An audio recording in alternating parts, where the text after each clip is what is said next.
Hello good morning everyone. देखो आज अपन अपना लीगल एप्टीट्यूड जो सेक्शन है उसका लास्ट चैप्टर है लीगल रीजनिंग, वो करेंगे।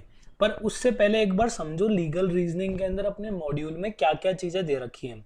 अपने मॉड्यूल में लीगल रीजनिंग के दो पार्ट हैं। एक पार्ट के अंदर अपन को लीगल टर्मिनोलॉजीज दे रखी है, मतलब उसमें कुछ लैटिन मैक्सिम्स दे रखे, कुछ फ्रेसेस दे रखे, 138 मैक्सिम्स है टोटल, उनके अपन को मीनिंग याद करने हैं। तो सुनो, एक पार्ट तो हमारा ये रटने वाला हो गया जिसमें अपन को 138 मैक्सिम्स को याद करना है, और दूसरा पार्ट हमारा प्रिंसिपल फैक्ट बेस्ड क्वेश्चन हो गया, या फिर लोग उसको केस स्टडीज भी बोलते हैं। तो ये दो पार्ट है हमारे। देखो इसकी एक वीडियो आएगी और इसमें रटने वाली कोई चीज नहीं है, 3-4 रूल मैं आपको बताऊंगा, उससे सारे क्वेश्चन आपके सॉल्व हो जाएंगे। और जो हमारा ये आज का टॉपिक है लीगल मैक्सिम्स, इसकी हम 3 वीडियो लाएंगे, मतलब टोटल 138 है, 3 में डिवाइड करेंगे तो 45-46 मैक्सिम्स रोज करेंगे, तो अपना ये लीगल रीजनिंग वाला पोर्शन इससे कवर हो जाएगा। तो देखो चलो आज अपन लीगल रीजनिंग का पार्ट 1 कर रहे हैं, टोटल पार्ट 4 आएंगे और अपना लीगल रीजनिंग कवर हो जाएगा। अपन हर टर्म को एक मीनिंग के साथ, एक स्टोरी के साथ मैं आपको एक्सप्लेन करूंगा। आप उसको रोज रिवाइज करना, रोज 5-10 डेज रिवाइज करना, आपके माइंड में वो चीज फीड हो जाएगी, और मेरी स्टोरी को ध्यान रखना। तो देखो मेरी बात, लीगल मैक्सिम के अंदर नंबर 1 मैक्सिम देखो, इसमें क्या होगा, ये एक ऐसे करके कुछ क्वेश्चन दे रखा है, अ प्रायोरी, एब इनिशियो, ऐसे करके क्वेश्चन में आपको पूछेगा एग्जाम में अ प्रायोरी क्या होता है, और 4 एमसीक्यूज मिलेंगे, उसमें से अपन को टिक करना है। तो देखो अप्रायोरी का मतलब क्या होता है, अप्रायोरी का मतलब क्या होता है, इसका मतलब ये है कि हमें कोई चीज पहले से ही पता है, हमें कोई चीज पहले से ही पता है, the fact which we are familiar with, मतलब हमें एक्सपीरियंस से नहीं आया, वो एक नॉलेज है, वो एक फैक्ट है जो कि हमें पता है। देखो 2+2 4 होता है, ये हमें पता है, इसको हमारे एक्सपीरियंस से आया क्या, हमने इसको प्रूव करा क्या, बस 2+2 4 होता है, ये हमें पता है। तो अप्रायोरी का मतलब है जो चीज हमें पता है, बस अप्रायोरी में इतना ही याद रखना है, बाकी कोई चीज ध्यान नहीं रखनी।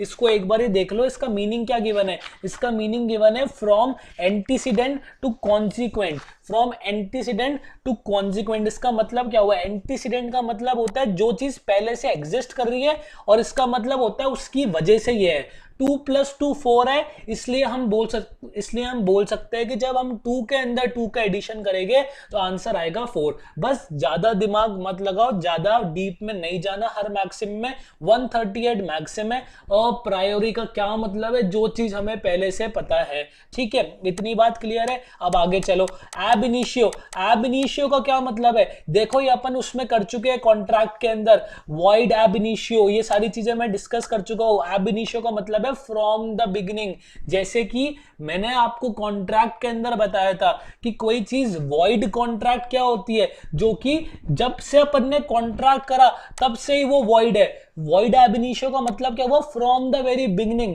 अगर आप कॉन्ट्रैक्ट किसी माइनर के साथ करोगे या किसी अनसाउंड माइंड के साथ करोगे, तो वो कॉन्ट्रैक्ट जब आप करोगे ना, उस टाइम से ही वो कॉन्ट्रैक्ट वॉइड होगा। वॉइड मतलब लीगली एनफोर्सिबिलिटी उसकी नहीं होगी। ये चीज अपन कॉन्ट्रैक्ट में डिस्कस कर चुके। तो देखो अप्रायोरी का मतलब मैंने आपको बता दिया, एब इनिशियो का मतलब बता दिया। अब एक और चीज मेरी सुनो, देखो 138 मैक्सिम्स है, 138 मैक्सिम्स का करेक्ट प्रोनाउंसिएशन मेरे को भी नहीं आता, तो प्रोनाउंसिएशन अगर ऊपर नीचे हो तो प्लीज उसको इग्नोर करना। आगे चलो, एब्सोल्यूट, सेंटेनिया, एक्सपोर्टर, नॉन इंडिजेंट, इसका मतलब क्या है, इसका मतलब क्या है, देखो सबसे पहली बात, ये जो एक्सप्लॉइटर है ना, इसका मतलब होता है कि जो बड़ी बड़ी थ्योरीज को इंटरप्रेट करता है। एक्सपोजिटर का मतलब क्या होता है, जो बड़ी बड़ी थ्योरीज, बड़ी बड़ी आइडियोलॉजी को इंटरप्रेट करता है, उसको अपन, उस पर्सन को अपन बोलते हैं एक्सपोजिटर। तो देखो मेरी बात, इस मैक्सिम का मतलब ये है कि अगर कोई प्लेन वर्ड्स है, अगर कोई प्लेन जजमेंट है, अगर कोई प्लेन स्टेटमेंट है, तो उसको इंटरप्रिटेशन की जरूरत नहीं होती, उसको एक्सप्लेनेशन की जरूरत नहीं होती, वो इंप्लाइड होता है। मतलब in simple sense it means that a clear statement, अगर कोई कोर्ट ने कोई चीज क्लियर बोली है तो उसके अंदर अपन को कोई भी एक्सप्लेनेशन की जरूरत नहीं है, को किसी भी एक्सपोजिटर की जरूरत नहीं है। अब इस मैक्सिम को याद करने का तरीका क्या है, सिर्फ ये एक्सपोजिटर वर्ड ध्यान रखना कि एक्सपोजिटर का मतलब क्या होता है, जो बहुत बड़ी बड़ी थ्योरीज को इंटरप्रेट इंटरप्रेट करता है। और नॉन, देखो नॉन का मतलब हमेशा नेगेटिव सेंस के अंदर होता है, नहीं जरूरत, नॉट रिक्वायर्ड। तो ये अपन को थोड़ा कोड करना है, हमारा सब्जेक्टिव बेस नहीं है, हमें सिर्फ उसमें से देखकर आइडेंटिफाई करके एमसीक्यू के अंदर पुट करना है। तो अगर अपन को ये कुछ भी नहीं आता तभी भी हम ये नॉन और नो को देखकर, पर वैसे तो देखो अपन को आगे एक्सपोजिटर का मैंने आपको मतलब बता दिया कि जो बहुत बड़ी बड़ी थ्योरीज को इंटरप्रेट करता है, तो जो सिंपल स्टेटमेंट होते हैं ना, हमें उसमें एक्सपोजिटर की कोई जरूरत नहीं होती, वो पहले से ही इंप्लाइड होता है, हमें किसी एक्सप्लेनेशन की जरूरत नहीं है। तो हमने अभी तक 3 कर लिए, और प्रायोरी का मतलब समझ में आ गया, ab initio का मतलब समझ में आ गया, और ये एक्सपोजिटर वाले का मतलब समझ में आ गया। अब आगे चलो, टोटल 138 है। देखो इसका मतलब क्या है, एक्शियो मिक्स्टा। देखो मेरी बात, सबसे पहली बात, मेरे को नहीं पता क्या मतलब है, पर ये एक्शियो तो कुछ एक्शन जैसा लग रहा है, एक्शियो तो कुछ एक्शन जैसा लग रहा है, तो इसको देख लो।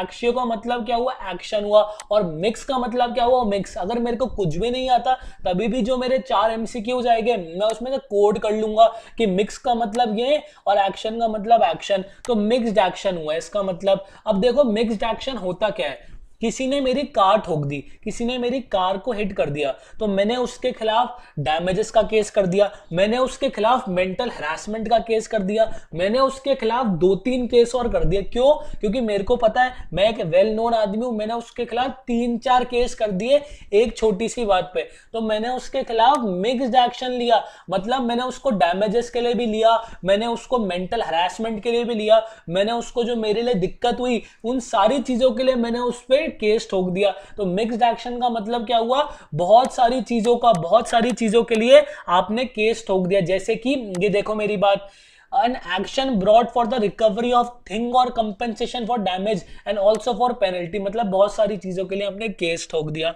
तो हम इसको डायरेक्ट हमारे एमसीक्यू से भी इंटरप्रेट कर सकते हैं। आगे चलो, आगे क्या है, देखो दोबारा एक्शियो, एक्शियो का मतलब हुआ कुछ एक्शन ही हुआ, तो ऑब्वियस सी बात है अगर मेरे को कुछ भी नहीं आता होगा तो मेरे जो 4 क्वेश्चन है जिसमें एक्शन होगा मैं उसको टिक कर दूंगा। देखो एक्शन, पर्सनल्स, मॉनिटर, कम पर्सन। देखो मेरी बात, इसमें काफी पर्सन नहीं दिख रहा, इनको आइडेंटिफाई करना सीखो, अभी दिक्कत आएगी पर जब रिवीजन करोगे बहुत अच्छा लगेगा। पर्सन नहीं दिख रहा, तो देखो इसमें भी पर्सन है, इसमें भी पर्सन है, मैंने टिक कर दिया। अब इसका मतलब समझो, इस मैक्सिम का मतलब है कि जो व्यक्ति मर जाए, जिसकी डेथ हो जाए, उसके राइट्स की भी उसके साथ ही डेथ हो जाती है। जैसे कि ए की डेथ हो गई, उसके बाद बी उसको डिफेम कर रहा है, डिफेम का मतलब समझ में आता है ना, इंसल्ट कर रहा है। तो इस मैक्सिम का मतलब यह है कि डिफेम कर रहा है तो उसके रिलेटिव उस पर केस नहीं कर सकते।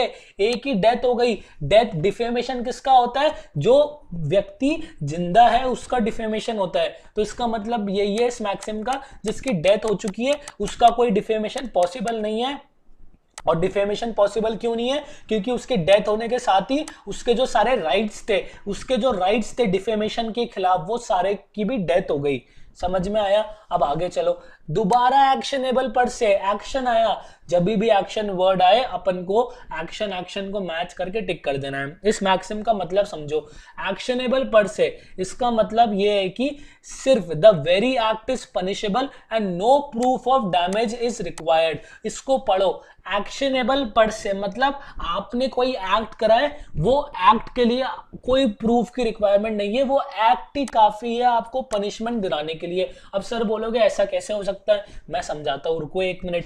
देखो एक्शनेबल पर से का पहले मतलब समझो, हमें कोई प्रूफ की जरूरत नहीं है, आपने अगर एक्ट करा है ना तो ही आप लाइबल हो पनिशमेंट के लिए। सर ऐसा कैसे हो सकता है? देखो मेरी बात, कभी कभार डॉक्टर लोग क्या करते हैं, सर्जरी करने के बाद गलती से ही करते हो, सर्जिकल सिजर्स स्टमक के अंदर ही छोड़ देते हैं। कितने केस आए, सर्जरी करी और अपनी जो सिजर्स होती है, अपनी जो कैंची होती है सर्जिकल वाली, उसको स्टमक के अंदर छोड़ दिया, बाद में 5-6 दिन बाद उसको बहुत दर्द हुआ, उसने सिटी स्कैन और कराई, एक्सरे और करवाया, फिर पता लगा कि सर्जरी के अंदर सिजर्स पेट में ही रह गई। अब वो ऐसा तो है नहीं कि घर पे बैठ के खुद पेट के अंदर सिजर्स डालेगा, ये तो ऑब्वियस सी बात है, उसने सर्जरी डॉक्टर से करवाई थी और डॉक्टर्स की गलती की वजह से वो सिजर्स उसके पेट के अंदर है। मतलब इसमें कोई और प्रूफ की जरूरत नहीं है, वो सिजर्स किसी के पेट में है, मतलब इंप्लाइड है कि वो डॉक्टर की गलती है, वो सर्जिकल सिजर्स है।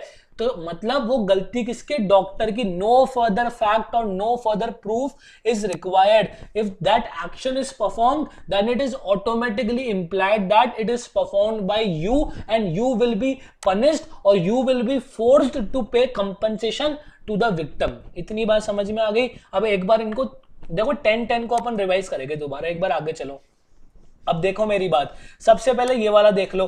देखो मेरी बात, कभी भी एक्टस रिया और मेंस रिया बहुत कॉमन है लॉ में, बहुत कॉमन है। एक्टस रिया क्या होता है, रॉन्गफुल एक्ट करना, और मेंस रिया क्या होता है, रॉन्गफुल इंटेंशन होना। देखो कभी भी किसी पर्सन को मर्डर के लिए लायबल कराने के लिए, थेफ्ट के लिए लायबल कराने के लिए, किसी भी क्रिमिनल चीज के लिए लायबल कराने के लिए, एक तो वो गलत काम करना चाहिए, मतलब उसका एक्टस रिया होना चाहिए। एक्टस रिया का मतलब क्या हुआ, उसको गलत काम करना चाहिए और उसका गलत इंटेंशन होनी चाहिए, कुछ एक्ट होना चाहिए। जैसे ए ने बी का मर्डर करा, तो ए ने बी का मर्डर करा, ये तो उसका एक्ट हो गया।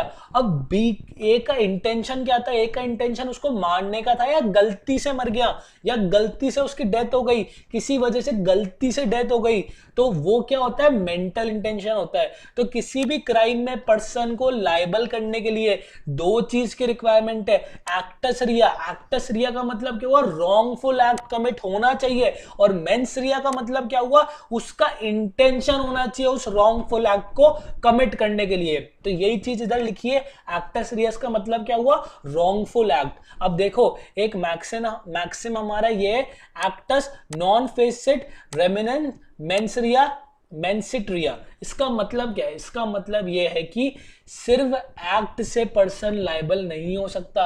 N act does not make a man guilty unless there is a guilty intention. देखो एक्टस नॉन, एक्टस का मतलब क्या हुआ, कोई आपने एक्ट करा, नॉन का मतलब क्या हुआ, नेगेटिव स्टेटमेंट हुआ, मतलब सिर्फ एक्ट से आप मर्डर के लिए लायबल नहीं हो सकते जब तक आपका मेंस रिया ना हो। मेंस रिया का मतलब मैंने आपको अभी बताया, जब तक आपके मेंटल इंटेंशन ना हो, सिर्फ आपने किसी का मर्डर करा उससे आप लायबल नहीं हो सकते, उसके लिए आपको मेंटल इंटेंशन भी होने चाहिए उसके मर्डर करने के लिए, तभी आप किसी चीज के लिए लायबल होगे। समझ में आ रही है इतनी बात, आगे चलो। अब देखो इसके अंदर क्या लिखा है, एक्टस क्यूरी नेमिनम ग्रेवाबिट, एक्टस क्यूरी नेमिनम ग्रेवाबिट, इसका मतलब क्या है, देखो act of the court shall not prejudice no one.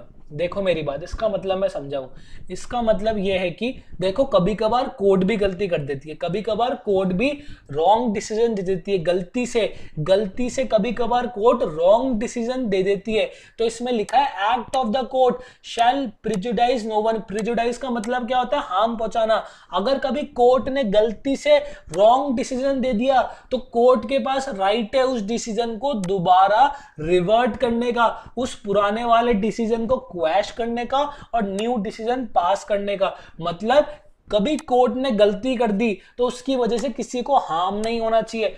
Prejudice का मतलब क्या होता है, हार्म होता है, इंजरी होती है। तो यही चीज इसमें लिखा है। तो अपन को अगर कुछ भी नहीं आता होगा तो एक्टस का मतलब तो साफ साफ पता है, एक्ट हो रहा है, तो हम सीधा इसको ऐसे करके मार्क कर देंगे एमसीक्यू के अंदर। तो इसमें मैंने यही चीज लिखी है कि कोर्ट का काम जस्टिस देना होता है। जस्टिस देते वक्त कोर्ट ने अगर गलती से किसी को हार्म पहुंचा दिया तो कोर्ट उसको रेक्टिफाई कर सकती है, रिव्यू कर सकती है, रिकॉल कर सकती है अपने पुराने वाले डिसीजन को और नया डिसीजन दे सकती है। इसमें यही चीज लिखी है कि act of the court shall not harm anyone. Court ने गलती करी तो कोर्ट दोबारा उस डिसीजन को क्वैश कर सकती है, रिकॉल कर सकती है, रिव्यू कर सकती है। कोई भी कोर्ट की गलती की वजह से पछताना नहीं चाहिए, इसमें यही चीज लिखी है। एक और मैक्सिम करेंगे, फिर अपन 10 मैक्सिम दोबारा रिवाइज कर लेंगे, जिससे कि अपन को रिवीजन होएगा, तो अपन को याद भी हो जाएगा और बाकी रिवीजन तो आप कर ही लोगे। देखो चलो ये वाला पेज कर लेते हैं एक बार। एड हॉक, एड आइडम और एड वेलोरम, इसका मतलब क्या है। देखो एड आइडम तो मैं आपको समझाऊंगा ही नहीं, चलो समझा देता हूं। एड आइडम मैंने आपको कितनी बार बताया है, एड आइडम का मतलब होता है at the same point, consensus ad idem. Contract में मैंने बताया था मीटिंग ऑफ द माइंड, हमारी मीटिंग ऑफ द माइंड है, हम दोनों कॉन्ट्रैक्ट कर रहे हैं सेम थिंग में और सेम सेंस के अंदर। हाँ तो देखो अब अपन आगे कंटिन्यू करते हैं। वो जो मैं अपनी कंप्यूटर से स्क्रीन रिकॉर्ड कर रहा था उसमें काफ़ी दिक्कत आ गई, इसलिए मैं दोबारा वीडियो को शूट करता हूँ। कोई दिक्कत नहीं है, इससे अपन कवर कर लेंगे। तो देखो मेरी बात, अब आगे चलते हैं। Add hoc. एड हॉक का मतलब क्या होता है यार? Ad hoc, ad item, ad valorem, valorem बहुत ईजी है। सबसे पहले अपन देखो एड आइटम को। देखो एड आइटम का मतलब क्या हुआ? अपन ने एड आइटम पढ़ रखा है, कंसेंसस एड आइटम अपन ने पढ़ा था ना कॉन्ट्रैक्ट में, कंसेंसस एड आइटम। इसका मतलब क्या होता है? Meeting of the mind. मतलब कोई दो जने सेम सेंस में सेम थिंग पर एग्री कर रहे हैं, उससे अपन बोलते हैं consensus ad item. Ad item का मतलब होता है सेम चीज के बारे में सोचना। मीटिंग ऑफ द माइंड बोलो या कुछ भी बोलो, एड आइटम को अपन को कैसे ध्यान रखना है? कंसेंसस एड आइटम जो हमने कॉन्ट्रैक्ट में पढ़ा था उस चीज से अपन को ये चीज ध्यान रखनी है। जैसे दो लोग हैं, ए और बी है। ए ने बी को कहा कि मेरे को कार लेनी है, तेरी कार लेनी है, कौन सी लेनी है? रेड वाली लेनी है। बी ने कहा ठीक है मेरे को रेड वाली कार बेचनी है। तो दोनों सेम कार पर एग्री करे और सेम सेंस में एग्री करे, तो इसमें अपन बोलेंगे कंसेंसस एड आइटम थे। ठीक है, आगे चलो। Ad valorem. वैलोरम का मतलब क्या हुआ? वैल्यू। वैलोरम को कैसे ध्यान रखना है? वैल्यू से ध्यान रखना है। वैलोरम का मतलब क्या हो गया? Value, according to the value. इसमें क्या होता है? देखो गवर्नमेंट जो महंगी चीजें होती है ना उन पे ज्यादा टैक्स लगाती है, और जो सस्ती चीजें होती है उन पे कम टैक्स लगाती है। तो इसका यूज कैसे होता है? Government has impose different taxes to different categories of car ad valorem. मतलब अगर जो BMW की कार है उसको अगर कोई खरीदेगा तो उस पर ज्यादा टैक्स लगेगा। क्यों लगेगा? गवर्नमेंट की मर्जी। क्यों में नहीं जाना, अपन को इस लैटिन मैक्सिम का मतलब समझना है। क्या ना मतलब है इसका? एड वैलोरम का अकॉर्डिंग टू द वैल्यू। जिसकी जितनी ज्यादा वैल्यू होगी उतना टैक्स लगेगा। टैक्स कैसे लगेगा? एड वैलोरम के हिसाब से लगेगा। इतनी बात समझ में ही? आगे चलो। देखो एड हॉक। एड हॉक तो हमारा इंग्लिश में बहुत कॉमन वर्ड है, इसके कारण अपनी इंग्लिश भी इंप्रूव होगी। तो देखो मेरी बात, एड हॉक का मतलब क्या? फॉर अ पर्टिकुलर एंड और केस एट हैंड। बहुत बेकार लिखा हुआ है। इसका मतलब है एक पर्टिकुलर पर्पस से रिलेटेड कोई काम अपन कर रहे हैं, वो पर्टिकुलर पर्पस से रिलेटेड हो। For example an ad hoc committee has been constituted. मतलब एक एड हॉक कमेटी कॉन्स्टिट्यूट हुई। क्यों कॉन्स्टिट्यूट हुई? सेंटर ने एड हॉक कमेटी कॉन्स्टिट्यूट करी जिससे कि कोरोना को वो देख सके, कोरोना को टैकल करने की स्ट्रैटेजी बना सके। मतलब एड हॉक का मतलब क्या होता है? अब पर्टिकुलर बोलो, पर्टिकुलर पर्पस बोलो, उसके लिए वो चीज होती है। जैसे कि कोई कमेटी अपन ने कोरोना के लिए अपन ने कोई कमेटी बनाई, तो कोई स्पेसिफिक टास्क के लिए बनाई, कोई स्पेसिफिक ऑब्जेक्टिव के लिए बनाई, और जब ये हमारा ऑब्जेक्टिव ओवर हो गया तब ये कमेटी अपने आप डिसॉल्व हो जाती है। ठीक है, तो अपन ने तीन अभी करे, एड हॉक करा, एड आइटम करा और एड वैलोरम करा। इसमें कोई दिक्कत नहीं आनी चाहिए। अब एक बार अपन ने जो अभी तक करा है ना उसको रिवाइज कर लेते हैं। ठीक है, ये वाला तो पेज हटाओ। अपन ने सबसे पहले अप्रायोरी करा। अप्रायोरी का मतलब बताओ जल्दी। अब याद हो गया होगा, मेरे को कोई चीज पहले से पता है, मेरे को पहले से पता है 2 + 2 4 होता है। एब इनिशियो, वॉइड कॉन्ट्रैक्ट में अपन ने पढ़ा था, कोई चीज स्टार्टिंग से वॉइड है उसे अपन बोलते हैं वॉइड एब इनिशियो। एक्सपोजिटर का मतलब है जो बड़े बड़ी चीजों को इंटरप्रेट करता है। इसका मतलब क्या? हमें हर चीज के लिए, हमें सिंपल एक्सप्लेनेशन के लिए, प्लेन वर्ड्स के लिए किसी एक्सपोजिटर की रिक्वायरमेंट ही नहीं होती। एक्शियो, इसको तो अपन नाम से पहचान सकते हैं कि मिक्स्ड एक्शन, बहुत सारे सूट इसने मेरे खिलाफ फाइल कर दिए। उसके बाद चलो एक्शियो दोबारा आया, एक्शन, पर्सन। इसका मतलब क्या हुआ? जो पर्सनल राइट्स है वो उसके डेथ के साथ ही मर जाते हैं, उन राइट्स की भी डेथ हो जाती है उसके पर्सन के मरने के साथ। अगर उसके बाद उसका डिफेमेशन करेंगे तो उसके रिलेटिव हम पे केस नहीं कर सकते, डिफेमेशन के लिए वही केस कर सकता था। तो उसके मरने के साथ उसके ये राइट्स भी अपने आप, उन राइट्स की भी डेथ हो जाती है। एक्शनेबल पर से मतलब सिर्फ एक्शन से ही हम आपको सजा दे सकते हैं। आपने मेरे स्टमक में अपनी सिजर छोड़ दी, सर्जिकल सिजर छोड़ दी, तो बस आपने छोड़ दी ना, तो अब इसके लिए मैं आपको लाइबल करा सकता हूं बिना कोई एडिशनल प्रूफ के। इसका देखो एक्टस क्यूराई का मतलब होता है कोर्ट, और एक्टस का मतलब होता है कोर्ट ने कोई एक्ट करा। तो इसका मतलब क्या हुआ? अगर कोई एक्ट करेगी उससे, कोर्ट के एक्ट से किसी को भी हार्म नहीं होनी चाहिए। अगर कोर्ट ने गलती से कोई मिस्टेक कर दिया तो कोर्ट अपने डिसीजन को दोबारा रिवर्ट कर सकता है, रिकॉल कर सकता है, रिव्यू कर सकता है। ये अपन ने सारी चीजें देख ली। आगे चलो, ये दोबारा एक्ट का मतलब क्या हुआ? एक्टस, नॉन एक नेगेटिव सेंस में हो गया। सिर्फ एक्ट ही काफी नहीं है, मेंस रिया भी होना चाहिए। अगर कुछ क्राइम कमिट होना चाहिए तो उसके साथ एक्ट भी होना चाहिए और मेंस रिया भी होनी चाहिए। वही चीज नीचे लिखी है, एक्टस रिया तो होना चाहिए और मेंस रिया भी होनी चाहिए। दैट इज अगर मर्डर कमिट हुआ है तो मर्डर का जो मर्डर का एक्ट हुआ वो तो होना चाहिए, साथ में उसके इंटेंशन होने चाहिए उस आदमी को मारने के, तभी उसको सजा मिलेगी, तभी उसको पनिशमेंट मिलेगी। यहां तक अपन ने देख लिया, आगे चलो। उसके बाद अपन ने एड हॉक देख लिया। एड हॉक क्या होता है? कमेटी से ध्यान रखो, एड हॉक कमेटी बनती है मतलब कोई स्पेसिफिक पर्पस के लिए। सेंटर ने कोरोना के लिए कमेटी बनाई, सेंटर ने इंडिया चाइना के बीच में जो डिस्प्यूट हो रहा है उसके लिए कोई कमेटी बनाई, तो ये क्या होती है? एड हॉक कमेटी होती है। एड आइटम हो गया कंसेंसस, एड आइटम से ध्यान रखना। एड वैलोरम तो इसके नाम से ही निकल रहा है कि वैलोरम का मतलब क्या हुआ? According to its value. ठीक है, अब अपन आगे चलते हैं। आगे की बहुत इजी है, कोई दिक्कत की बात नहीं, अभी सारे कवर हो जाएगा। देखो अभी अपन ने पीछे बताया था क्यूरी का मतलब क्या होता है? कोर्ट। क्यूरी का मतलब क्या होता है? कोर्ट। तो देखो मेरी बात, क्यूरी का मतलब क्या हो गया? कोर्ट। तो एमिनस, एमिनस क्यूरी क्या होता है? फ्रेंड ऑफ कोर्ट होता है। एमिनस क्यूरी किसको बोलते हैं अपन? फ्रेंड ऑफ कोर्ट को बोलते हैं। अब देखो फ्रेंड ऑफ कोर्ट का मतलब क्या हुआ? एमिनस क्यूरी के अंदर कोर्ट हर फील्ड में एक्सपर्ट नहीं होता, कोर्ट हर फील्ड में एक्सपर्ट नहीं होता, तो एक्सपर्ट नहीं होने के कारण कोर्ट को काफी चीजें समझ में नहीं आती, जज को काफी चीजें समझ में नहीं आती। जैसे मान लो दो कंप्यूटर साइंस इंजीनियर के बीच में लड़ाई हुई कि तूने मेरी कोडिंग चुराई, तूने मेरी कोडिंग चुराई, तो वो जाएगी कोर्ट के पास। जज बोलेगा भाई मेरे को क्या पता कोडिंग का क्या सिस्टम है, मैं कैसे तुम्हारा डिसीजन करूं। तो जज एक एमिनस क्यूरी को, एक मिनट रुको ये पेज को थोड़ा फोल्ड कर दूं, हाँ, जज एक एमिनस क्यूरी को अपॉइंट करेगा। ये कौन है? फ्रेंड ऑफ कोर्ट है, जो कि जज को बताएगा कि किसने किसकी कोडिंग चुराई। और एक और एग्जांपल देखो, Ram has been appointed as amicus curiae in this case as forensic expert. मतलब कोई भी ऐसा बंदा जो कोर्ट की मदद कर रहा है, जो जज की मदद कर रहा है कोर्ट केस को डिस्पोज ऑफ करने की, उसको अपन बोलते हैं एमिनस क्यूरी। क्यूरी का मतलब कोर्ट और एमिनस क्यूरी क्या है? Friend of court. आगे चलो, एनिमस पोसेंडेंडी, इसका मतलब क्या होता है? देखो ये तो एक बार देख लोगे, उसके बाद तुम्हें दूसरी बार जब करोगे तो क्लिक कर जाएगा। इसका मतलब क्या? Intention to possess. इसका एग्जाम्पल पढ़ो, बहुत इंटरेस्टिंग है। इसका एग्जाम्पल क्या बोलता है? इसका एग्जाम्पल ये बोलता है कि as stopped at check post by police and while inspecting the car police find drugs from his car. Now A need to prove that he does not have any intention to possess them. If he fails to do, he will be punished. जैसे एक कहीं ना check post में जा रहा था, barricading पे रात को 2 बजे जा रहा था, पुलिस ने उसको रोका, पुलिस ने उसकी डिग्गी चेक करी, डिग्गी में ड्रग्स निकले, तो उसको पनिशमेंट मिलेगी? हाँ पनिशमेंट मिलेगी, पर कब नहीं मिलेगी? अगर उसके इंटेंशन नहीं होंगे, अगर उसका एनिमस पोसिडेंडी नहीं होगा तो उसको कोई पनिशमेंट नहीं मिलेगी। क्यों नहीं मिलेगी?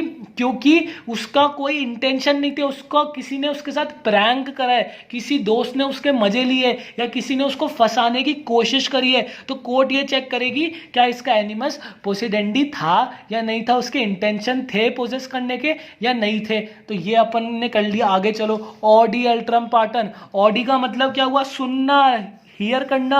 इससे डायरेक्ट अपन आंसर कर सकते हैं अगर अपन को कुछ नहीं आता। और वैसे ऑडी अल्ट्रम पार्टन बहुत ही ज्यादा कॉमन फेस है। इसका नाम क्या है? इसका मतलब क्या है? ऑडी अल्ट्रम पार्टन का मतलब है let the other party here the other side, मतलब दूसरे की भी बात सुनो। इसका मतलब क्या है? दूसरे की भी बात सुनो। एक कोर्ट केस में 2 पार्टी होती है, एक डिफेंडेंट होती है और एक प्लेंटिफ होती है। तो ये क्या बोल रहा है मैक्सिम कि भाई दोनों की बात सुननी है। ऐसा नहीं कि ए ने बोला कि बी ने मर्डर करा है, ए ने बोला बी ने मर्डर करा, चलो बी को फांसी दे दो, बी को एलिमिनेट कर दो, ऐसा थोड़ी होता है। बी की भी तो बात सुनो, बी को पूरा चांस मिलना चाहिए अपने आप को डिफेंड करने का, बी को पूरा चांस मिलना चाहिए अपने आप को डिफेंड करने का। यही प्रिंसिपल इस बारे में बात करता है ऑडी अल्ट्रम पार्टन, मतलब दोनों पार्टियों को मिलना चाहिए मौका इक्वली अपनी बात कोर्ट में कहने का। तो समझ में आ गया इतना? आगे चलो, उसके बाद 20 हो जाएगी ना, फिर एक बार दोबारा अपन रिवाइज कर लेंगे। बेनामी, अरे बेनामी तो नाम से समझ में आ रहा है, बेनामी क्या चीज है? नेमलेस। बेनामी जिसका नाम नहीं हो, बेनामी बोले तो nameless. Benami is a property without name. It is a kind of transaction where the one person who pays for the property does not buy it under his own name। इसका मतलब क्या है कि बेनामी क्या होती है? बेनामी संपत्ति क्या होती है? जो बड़े बड़े लोग होते हैं, वो क्या करते हैं? अपने सर्वेंट्स को पैसे देते हैं और उनके नाम पर प्रॉपर्टी खरीदते हैं। प्रॉपर्टी किसकी है? प्रॉपर्टी तो उन लोगों की ही है, पर किसके नाम पे खरीद रहे? सर्वेंट्स को पैसा दे के खरीद रहे, तो इसे क्या बोलते हैं? बेनामी प्रॉपर्टी, बिना नाम की प्रॉपर्टी। अभी एक लॉ भी बना था, बेनामी प्रॉपर्टी एक्ट बना था, जिसमें पार्लियामेंट ने क्या बोला था, जितनी भी बेनामी प्रॉपर्टी होगी अगर कभी हमें हमारे नजर में आ गई तो वो गवर्नमेंट की प्रॉपर्टी हो जाएगी, वो जब्त हो जाएगी। तो ये तो नाम से ही डायरेक्ट आ रहा है, बेनामी मतलब नेमलेस। आगे चलो, आगे भी बहुत ईजी है, बोनाफाइड और मेलाफाइड। देखो बोनाफाइड का मतलब क्या होता है, बहुत कॉमन है। बोनाफाइड का मतलब होता है गुड इंटेंशन, जेन्युइन इंटेंशन। इसके इंटेंशन अच्छे थे, इसके इंटेंशन गुड थे, तो बोनाफाइड का क्या मतलब हुआ? Genuine intention. और मेलाफाइड का क्या मतलब होता है? बैड फेथ, उसके इंटेंशन उसको धोखा देने के थे। मैल होता है ना, मैल, मैल से ध्यान रखो, बैड। और बोनाफाइड तो अपना हो गया कि गुड फेथ। ठीक है, अब दो और कर लेते हैं, फिर अपन स्टार्टिंग से दोबारा रिवाइज कर लेंगे। जितना 10-10 के गैप में रिवीजन करेंगे उतना अच्छा होएगा। अरे ये तो बहुत ईजी आ गया। चलो ये अपन करते हैं केवियट वाला। केवियट का लिटरल मीनिंग क्या है? केवियट का लिटरल मीनिंग है बिवेयर करना। अब किसको धमकी दोगे, किसको वार्निंग करोगे? बिवेयर का मतलब होता है कोई काम करने से पहले 100 बार सोचना। बिवेयर, यहाँ डेंजर है, ये सारी चीजें भी हम देख लेते हैं। देखो सबसे पहले अपन देखते हैं केवियट एक्टर। केवियट एक्टर का मतलब क्या है? Let the doer actor beware, मतलब हमें कोई भी काम 100 बार सोच समझ के करना चाहिए। अगर हम मर्डर कर रहे हैं तो 100 बार सोच समझ के करना चाहिए, क्योंकि उसके कॉन्सिक्वेंसेस बहुत ज़्यादा हाई होते हैं। तो ये मैक्सिम यही बोल रहा है कि लेट द डूअर और एक्टर बिवेयर, मतलब जो कोई काम कर रहा है, चाहे वो अच्छा कर रहा हो या बुरा कर रहा हो, उसको सोच समझ के करना चाहिए कि उसके क्या परिणाम हो सकते हैं। अगर अच्छा कर रहा है तो बहुत अच्छी बात है, और अगर बुरा कर रहा है तो सोच समझ के कर, कितने साल तेरे को जेल जाना पड़ सकता है। तो यही सारी चीजें किसमें दे रखी? कैवियट एक्टर में। अब दो और है, ये दोनों काफी रिलेटेड है, कैवियट एम्प्टर और कैवियट वेंडर। देखो एक तो बोलता है लेट द बायर बिवेयर, और एक बोलता है लेट द सेलर बिवेयर। अब ये कैसे बिवेयर करता है अपन देख लेते हैं। देखो वेंडर का मतलब क्या होता है? वेंडर का मतलब होता है जो सामान बेचता है। कोई स्ट्रीट के अंदर, जैसे लोग ठेले पे लोग स्ट्रीट पे आके ठेले पर बेचते हैं, वो भी हमारा वेंडर हो गए। कोई बिजनेस कर रहा है छोटा मोटा, वो सब चीज़ें वेंडर के अंदर आती है। तो ये क्या बोलता है? सेलर बिवेयर, मतलब सेलर को अच्छी चीज़ें बेचनी चाहिए, आटे के नाम पर मिलावटी आटा नहीं बेचना चाहिए। अगर पकड़ में आया तो कार्रवाई होगी। सेलर को अपनी रिस्पॉन्सिबिलिटी निभानी चाहिए, एक्सपायर्ड प्रोडक्ट नहीं बेचने चाहिए। कोई प्रोडक्ट अगर ठंड में स्टोर करने का है तो ऐसा नहीं कि उसको गर्मी में पहले खराब कर दो और फिर ठंड में स्टोर करके बेच दो। प्रोडक्ट शुड हैव क्वालिटी, जो वो प्रोडक्ट बेच रहा है उसके अंदर उसके पार्ट पर कोई गलती नहीं होनी चाहिए। यही ये मैक्सिम बोल रहा है, लेट द सेलर बिवेयर। और केवियट एम्प्टर क्या बोलता है? Let the buyer beware. इसका मतलब क्या हुआ? इसका मतलब इतना सा, जो सामान खरीद रहा है ना, उसको भी खरीदने से पहले 100 बार चेक करना चाहिए सामान को, कि वो सामान उसके लिए सूटेबल है या नहीं है, वो सामान उसके लिए सूटेबल है या नहीं है, और डिफेक्टिव है या नहीं है। इसका एक बहुत अच्छा एग्जांपल है, देखना मेरी बात। ए और बी है, ठीक है, बी गया ए के पास, मेरे को हॉर्स चाहिए, मेरे को हॉर्स चाहिए। ए ने हॉर्स दे दिया, ए ने हॉर्स दे दिया, बात खत्म हुई। बी को चाहिए था, दो तरीके के घोड़े होते हैं, एक तो हमारा हॉर्स राइडिंग का हॉर्स होता है, हॉर्स राइडिंग का जो कि घुड़सवारी करने के काम आता है, और एक हमारा सामान ले जाने के काम आता है, मतलब लोडिंग कैरेज के लिए काम आता है, कि इधर से उधर सामान ले जाने के लिए। तो इसने क्या बोला? हॉर्स दे दे, इसने हॉर्स दे दिया। इसको चाहिए था हॉर्स राइडिंग करने वाला, इसने दे दिया लोडिंग वाला। तो फिर ये कोर्ट के पास गया, कोर्ट ने बोला मेरे भाई तूने ए को बताया था कि तेरे को हॉर्स राइडिंग वाला चाहिए था। अगर ये गलती किसकी हुई? ये गलती तो तेरी हुई मतलब बायर की हुई, जो सामान खरीद रहा है, कि तूने ए को क्यों नहीं बताया।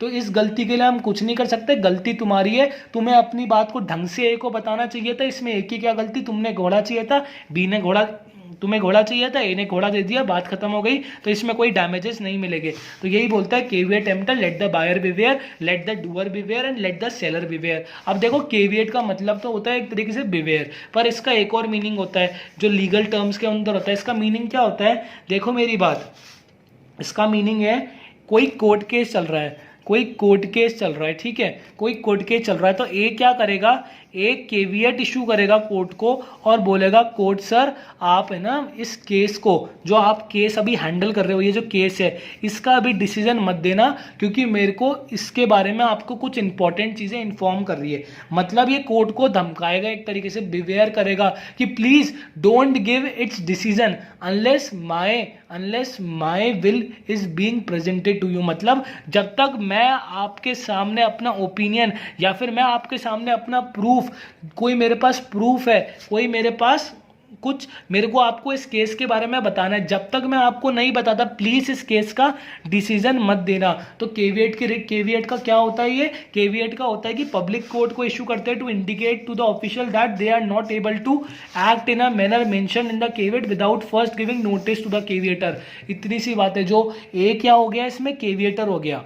इसका मतलब क्या हुआ कि भाई ए कोर्ट को बोलेगा, कोर्ट किसी डिसीजन पर सुनवाई कर रही थी, डिसीजन पर अपनी डेली प्रोसीडिंग कर रही थी, तो ए गया कोर्ट के पास और बोला कि सर आप इस मैटर को कंप्लीट मत करना, आप इस मैटर की सुनवाई करके डिसीजन और जजमेंट मत देना, क्योंकि मेरे को आपको इसकी मैटर के बारे में कुछ इंपॉर्टेंट इन्फॉर्मेशन देनी है। तो उसको अपन बोलते हैं केविएट। ठीक है, अपन ने 22 तक कर, तो देखो अपन ने 22 तक कर लिया। अब अपन आगे देख लेते हैं, फिर अपन एक साथ इसको रिवाइज कर लेंगे। सर्श्योरी देखो मैं तुम्हें अपने कॉन्स्टिट्यूशन के अंदर एक्सप्लेन कर चुका हूँ। सर्श्योरी एक टाइप ऑफ रिट होती है जो हायर कोर्ट लोअर कोर्ट को बोलती है एक तरीके से डिसीजन को सर्टिफाई करने के लिए। ठीक है, तो ये सर्श्योरी मैं आपको रिट वाले चैप्टर में बता चुका हूँ, जो कि हायर कोर्ट बोलती है लोअर कोर्ट को कि उसके डिसीजन को सर्टिफाई करती है एक तरीके से। सर्श्योरी की रिट और प्रोहिबिशन, क्यू वारंटो, ये सारी चीज़ें अपन कर चुके हैं। ठीक है, आगे चलो। ये अपन ने सर्श्योरी कर लिया, अपन ने कंसेंसस एड आइडम कर लिया, अपन ने कंसेंसस एड आइडम कर लिया कॉन्ट्रैक्ट के अंदर। ठीक है, इसमें कोई दिक्कत नहीं होनी चाहिए। अब ये दो क्वेश्चन और है, इनको देख लो।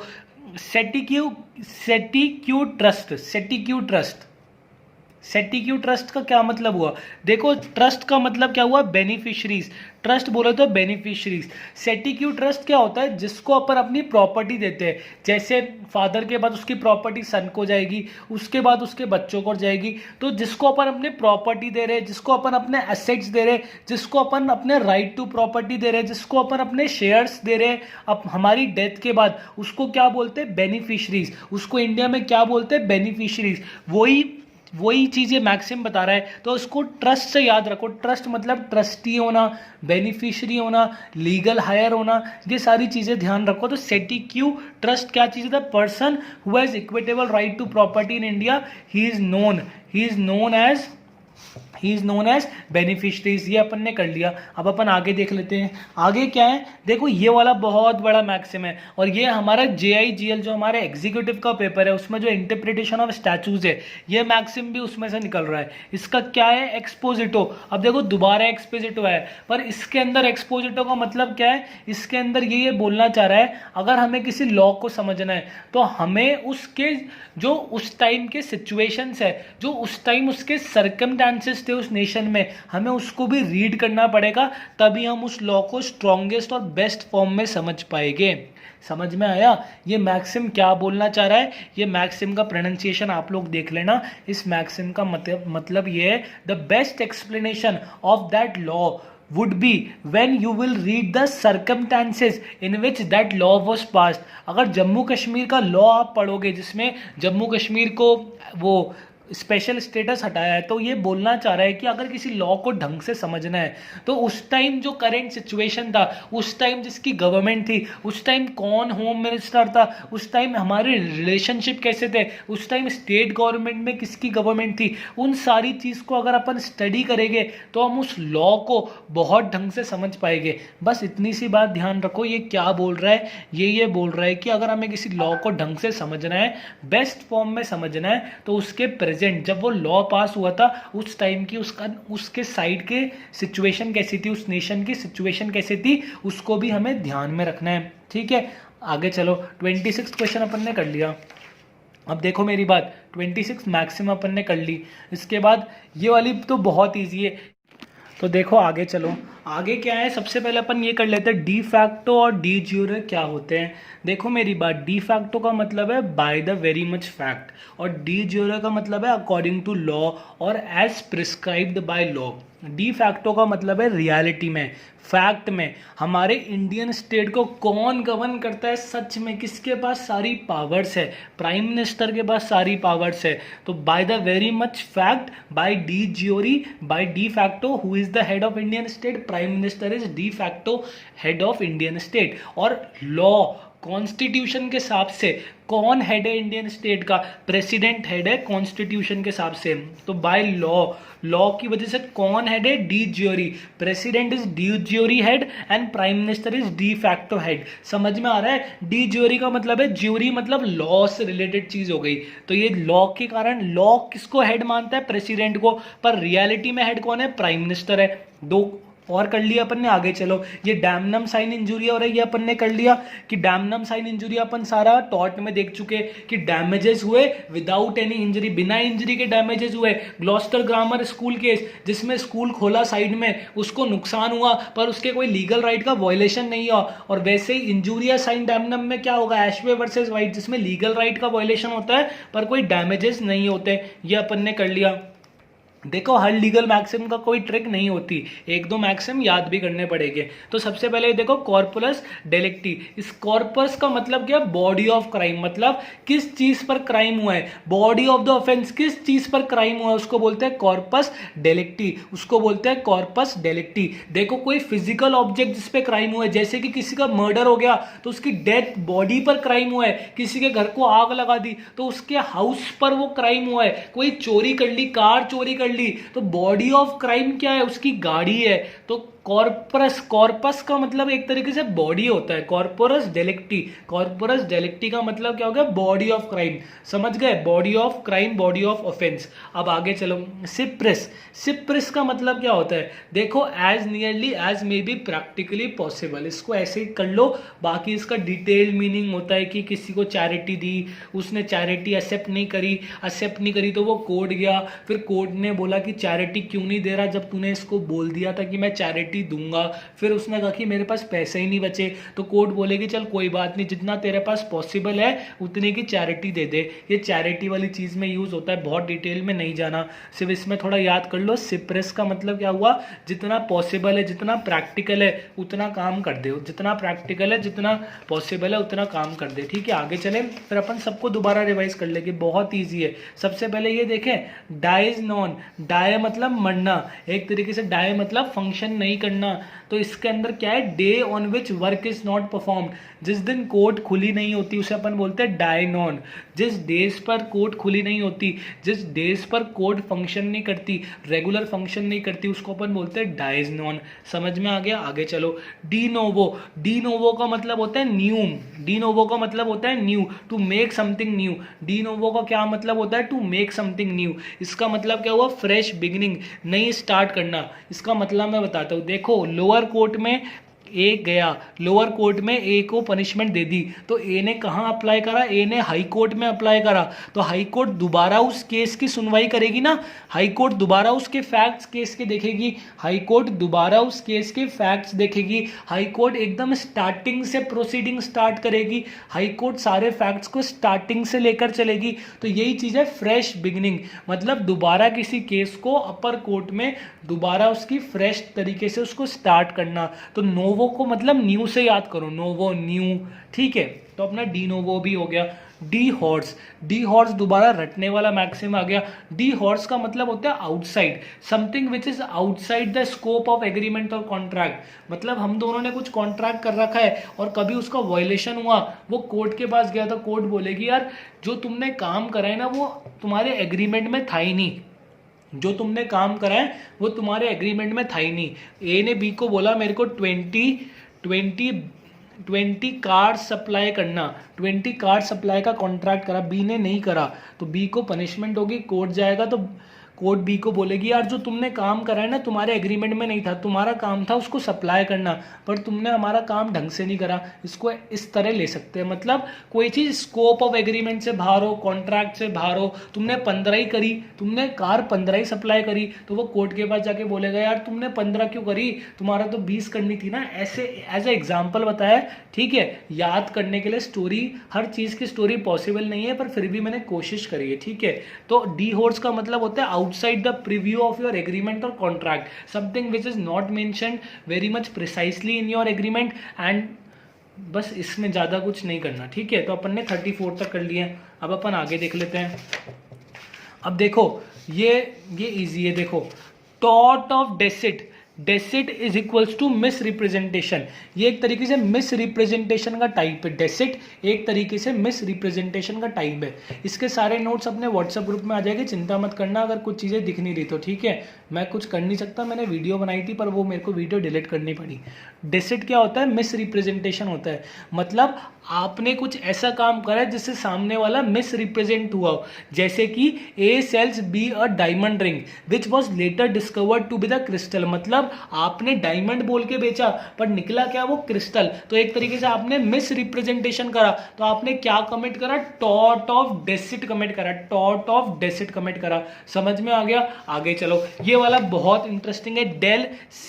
डेल क्रीडरी एजेंट, डेल सीडरी एजेंट बोलो या डेल क्रीडरी एजेंट बोलो, इसका मतलब क्या होता है? देखो मेरी बात, एजेंट क्या होता है? एजेंट क्या होता है? ए और बी, ए ने बी को बोला यार मेरी प्रॉपर्टी बिकवा दे, ए ने बी को बोला मेरी प्रॉपर्टी बिकवा दे, मैं तेरे को 10% कमीशन दूंगा। कितने परसेंट कमीशन दूंगा? 10।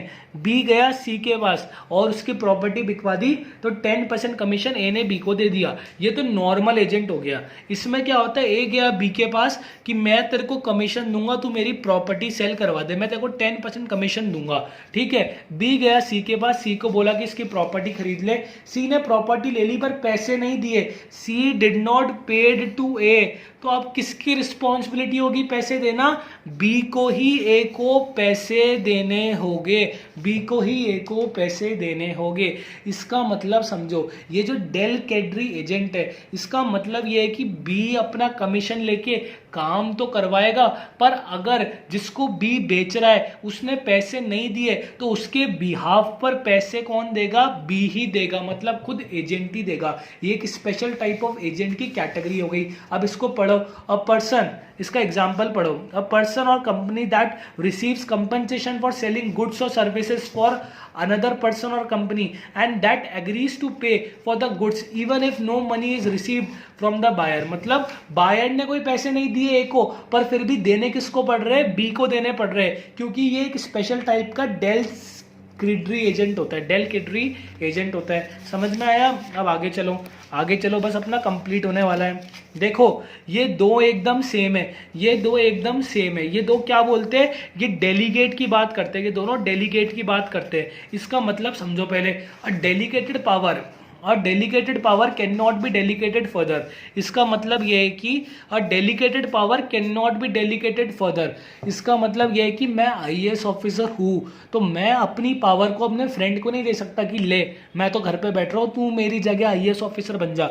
जिस पावर के साथ आप डेलीगेट हो, जिस पावर के साथ आप इंटरेस्टेड हो, जो पावर आपको दी गई है, वो आप अपनी पावर किसी और को ट्रांसफर नहीं कर सकते। वो पावर आप अपनी और अपने बिहाफ पर किसी और को नहीं दे सकते। यही इसका मतलब है। डेलीगेट, पोटेस्टेंट, नॉन पोटेस्ट, डेलीगेरिया। सिर्फ ज्यादा दिमाग मत लगाओ मैक्सिम के प्रोनाउंसिएशन पे, डेलीगेटर्स ध्यान रखना। जहां पर भी डेलीगेट आया उसका मतलब यही है, कोई पावर है वो डेलीगेट अगर किसी को करी है तो उसकी ड्यूटी है उस चीज को परफॉर्म करना, वो किसी और को अपने बिहाफ पर पावर नहीं दे सकता। आगे चलो, डिस्पोनो। डिस्पोनो का मतलब होता है कोई कन्वे करना, लीगली चीज को कन्वे करना, लीगली चीजों को बताना, उसको अपन बोलते हैं डिस्पोनो। आगे चलो, डिक्टम। देखो मेरी बात, डिक्टम भी हमारा interpretation of statutes, JIGL executive level, इसके मैक्सिम से वर्ड्स है। डिक्टम का मतलब क्या होता है? देखो जज और डिसीजन देते हुए, जज और रेगुलर प्रोसीडिंग्स में, जज और रेगुलर प्रोसीडिंग्स के अंदर कुछ पर्सनल कमेंट्स करते हैं केस पर, कुछ पर्सनल खुद के ओपिनियन रखते हैं, उन सब चीजों को क्या बोलते हैं? डिक्टम बोलते हैं। तो डिक्टम का मतलब क्या है? statement of law made by judge in course of the decision but not necessary to the decision itself. इसका मतलब ये है कि सिर्फ पर्सनल कमेंट्स करे जो कि बाइंडिंग नहीं होते, और रिमार्क करा, कोई कमेंट करा, कोई ओपिनियन करा, केस डिसाइड करते हुए जज कई बार पर्सनल कमेंट्स करते हैं जो कि केस के डिसीजन को इन्फ्लुएंस नहीं करते, पर फिर भी वो जज के ओपिनियन होते हैं। उन सबको अपन क्या बोलते हैं? उन सबको अपन डिक्टम बोलते हैं। इतनी बात समझ में आई। अपने 40 मैक्सिम्स कर लिए। एक बार मेरे हिसाब से अगर 40 रिवाइज कर लेंगे तो बहुत अच्छा होगा, या अपन कंप्लीट करके करें। चलो कंप्लीट करके कर लेते हैं रिवाइज, क्या दिक्कत है? 5 ही तो बचे और कोई दिक्कत नहीं है। देखो सबसे पहले नीचे से चालू करते हैं। एक्स पार्टी, एक्स पार्टी का मतलब क्या होता है? Out of party. इसका मतलब क्या हुआ? एक्स पार्टी का मतलब क्या हुआ? Out of party. इसका मतलब 2 लोग होते हैं किसी भी केस में, 2 लोग होते हैं किसी भी केस में। डिसीजन जो हुआ ना, ये पार्टी को कई बार बुलाया कि आओ अपनी बात रखो, आओ अपनी बात रखो, पर बी का इंटरेस्ट ही नहीं था कोर्ट में जाने का। तो कोर्ट ने क्या करा? ए की बात सुनकर ए के इंटरेस्ट में डिसीजन दे दिया। इस पार्टी को कई बार बुलाया, ये पार्टी गई नहीं, तो decision is given by excluding the one party. मतलब एक पार्टी के बेस पर ही कोर्ट ने डिसीजन दे दिया। इसको क्या बोलते हैं? Ex parte. मतलब proceeding in the absence of the other party. सामने वाली पार्टी को बुला रहे हैं, भाई आजा आजा आजा, पर इसको आना ही नहीं है, तो कोर्ट की मजबूरी है। 3-4 हियरिंग हो गई, सामने वाला इंटरेस्टेड ही नहीं है आने में, तो ठीक है ले, तेरे को जो चाहिए ले जा, बस इतनी सी बात है एक्स पार्टी में। ठीक है। स्टॉपल, स्टॉपल तो वर्ड से दिख रहा है स्टॉप करना। अब किस चीज को स्टॉप करना?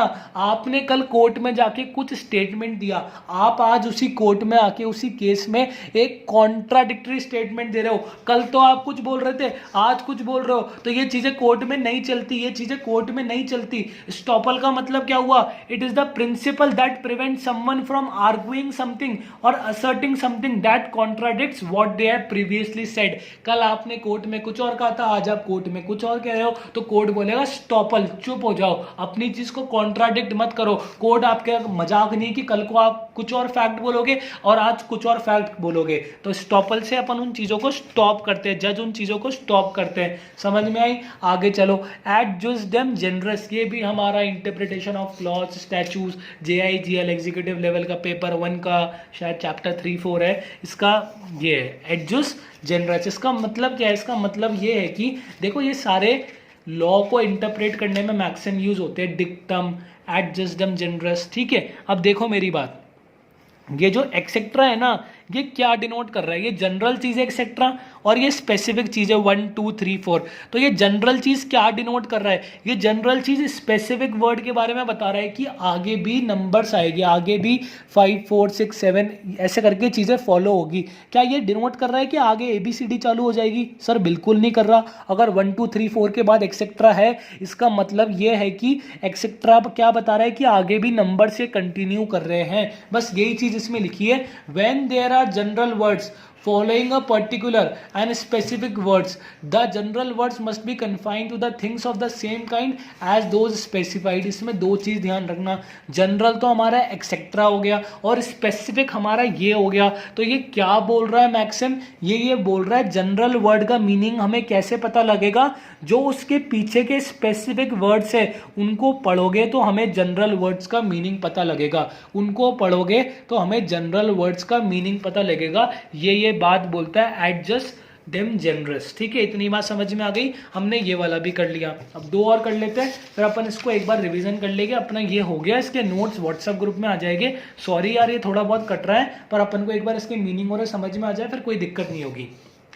देखो दो मैक्सिम है और दोनों थोड़ा ऐसा लगता है कि घबराहट की क्या चीज है, पर कोई दिक्कत नहीं है। एक्स टर्प कॉज अ नॉन ऑर्बिटर एक्शन। सबसे पहली बात, मेरे को कुछ नहीं आता, एक्शन देख के मैंने तो मार्क कर दिया, मेरा MCQ पेपर बेस्ड है, मैं स्मार्ट वर्क करने में बिलीव करता हूं। अब देखो मेरी बात, इसके अंदर क्या लिखा है? No action arises from an illegal और इमोरल कॉज।